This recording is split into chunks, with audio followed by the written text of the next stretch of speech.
Party സിമ്പിളിലെ സ്ഥാനാർത്ഥി നിർത്തിയേക്കാണല്ലോ. അപ്പം നിലമ്പൂർക്ക് അടുക്കും എന്തായാലും അല്ലെ, പാർട്ടി പല ഘടകങ്ങളും പരിശോധിച്ചുകൊണ്ടാണ് നിലമ്പൂരിൽ ജയിക്കാൻ പറ്റാവുന്ന ഒരു കാൻഡിഡേറ്റിനെ കണ്ടെത്തിയിരിക്കുന്നത്. സഖാവ് എം സ്വരാജ്. തീർച്ചയായിട്ടും ഇടതുപക്ഷ ജനാധിപത്യ മുന്നണിക്ക് ആ മണ്ഡലത്തിൽ വീണ്ടും ജനപ്രതിയാകാനുള്ള അവസരമാണ് ഉണ്ടാകേണ്ടത് എന്ന് പൊതുവായിട്ട് അവിടെ ജനങ്ങളുടെ ഒരു ഇച്ഛാശക്തിയുണ്ട്. അപ്പം അത് തീർച്ചയായിട്ടും അത് പ്രതിഫലിപ്പിക്കുന്ന രീതിയിലുള്ള സ്ഥാനാർത്ഥി വേണം എന്നുള്ളതാണ് അവിടുത്തെ ജനങ്ങൾ ആഗ്രഹിച്ചത്. അവിടെയുള്ള എല്ലാ പ്രദേശങ്ങളിൽ നിന്നുള്ള ഒരു ഡിമാൻഡാണ് ഏറ്റവും അനുയോജ്യനായിട്ടുള്ള സ്ഥാനാർത്ഥിയാണ് വേണ്ടത്. തീർച്ചയായിട്ടും അതിന് വിജയിക്കാൻ ഏറ്റവും അനുയോജ്യനായിട്ടുള്ള ഒരു സ്ഥാനാർത്ഥിയാണ് നിലമ്പൂർകാരൻ കൂടിയായിട്ടുള്ള സഖാവ് എം സ്വരാജ്. അതുകൊണ്ട് തന്നെയാണ് പാർട്ടി സഖാവ് സ്വരാജിനെ സ്ഥാനാർത്ഥിയായിട്ട് നിലമ്പൂരിൽ നിർത്താൻ വേണ്ടി തീരുമാനിച്ചത്. മത്സരത്തിൻ്റെ പ്രാധാന്യം കുറച്ചുകൂടി കൂടുതലാണ് സ്വരാജിനെ നേരിട്ടിറങ്ങും. തീർച്ചയായിട്ടും ഇടതുപക്ഷ ജനാധിപത്യ മുന്നണി അത് തന്നെയാണ് ആഗ്രഹിക്കുന്നത്. തെരഞ്ഞെടുപ്പ് എന്ന് പറഞ്ഞാൽ കേവലം സ്ഥാനാർത്ഥികൾ തമ്മിലുള്ള മത്സരത്തിൻ്റെ അപ്പുറത്ത് അത് ഗൗരവപൂർവ്വമായുള്ള രാഷ്ട്രീയ ചർച്ചയായിട്ട് മാറ്റാൻ വേണ്ടി കഴിയണം.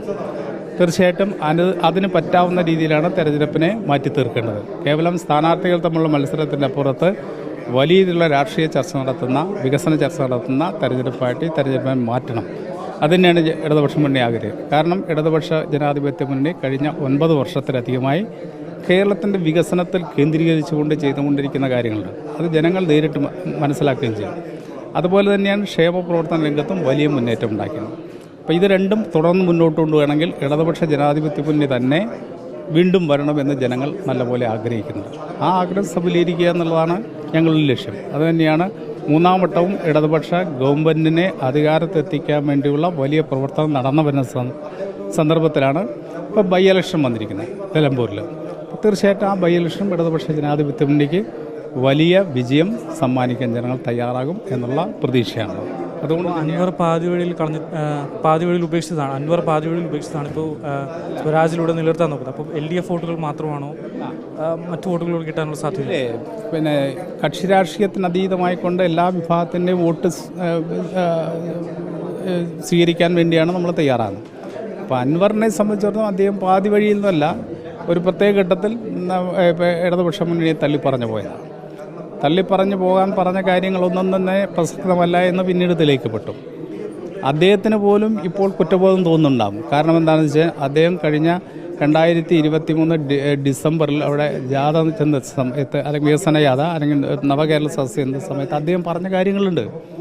കഴിഞ്ഞ 8-9 വർഷക്കാലം കൊണ്ട് നിലമ്പൂർ മണ്ഡലത്തിൽ ഏകദേശം 2000 കോടിയിലധികം രൂപ ചെലവഴിച്ചുകൊണ്ടുള്ള വികസന പ്രവർത്തനം നടത്തി ഇടതുപക്ഷ ഗവൺമെൻറ്റിൻ്റെ നേതൃത്വത്തിൽ ബഹുമാനപ്പെട്ട മുഖ്യമന്ത്രി അടക്കം മന്ത്രിമാരെ മുഴുവൻ ഇരുത്തിക്കൊണ്ട് പറഞ്ഞു. അപ്പോൾ അത്രയും കൂടുതൽ സംഖ്യ ചെലവഴിച്ച് വികസന പ്രവർത്തനം നടത്താൻ കഴിഞ്ഞ ഒരു മണ്ഡലത്തെ പ്രതിനിധി എന്ന നിലയിൽ രാജിവെച്ച് പോയത് തെറ്റാണെന്ന് ഒരുപക്ഷെ അദ്ദേഹത്തിന് ഇപ്പോൾ തോന്നുക, ഇപ്പോഴത്തെ സന്ദർഭത്തിൽ പ്രത്യേകിച്ച് തോന്നുന്നുണ്ടാകും. അപ്പോൾ തീർച്ചയായിട്ടും അവിടെ ഇടതുപക്ഷ മുന്നണി തുടങ്ങി വെച്ച വികസന പ്രവർത്തനങ്ങളെല്ലാം പൂർത്തീകരിക്കും. ഇനി അവശേഷിക്കുന്ന പ്രശ്നങ്ങളുണ്ടാവും.